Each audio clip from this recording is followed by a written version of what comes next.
Disa nga problemet më të shpeshta të lëkurës që i hasim në klinikën tonë janë alergjitë ndryshme të cilat shfaqen tek qentë. Më të predispozuar janë racat për shembull siç është raca pitbull, sidomos pitbull blue nose, pastaj raca bichon frise, ku këta kur ushqehen me ushqime me bazë pezojmë të pulës apo të mishit të viçit dhe këto janë ushqime që mund të përmbajnë edhe grur, atëherë mund të nxit një reakcion alergjik ku kemi kruarje dhe disa nga shenjat përveç kruarjes mund të jenë kafshim i putrave, kafshim i qenit në pjesën e pasme të trupit, dhe normalisht kjo mund të ndodhë edhe kur qeni ushqehet me ushqime edhe shtëpiake, për shembull i vendoset buka që hajmë ne, pastaj ushqime të cilat kanë melmesa të ndryshme, dhe te këta qenë shpesh na ka ndodhur që të vinë për shkak të dyshimeve që pronari kishte pasur që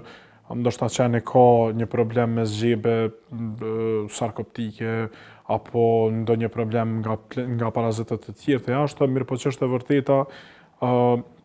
këto janë probleme që vinë pikërisht me bazë ushqimore dhe janë alergji ushqimore, ku me eliminimin e ushqimit i cili ka nxitur atë reakcion alergjik, normalisht që rregullohet çdo gjë dhe qeni vazhdon jetën e tij lumtur.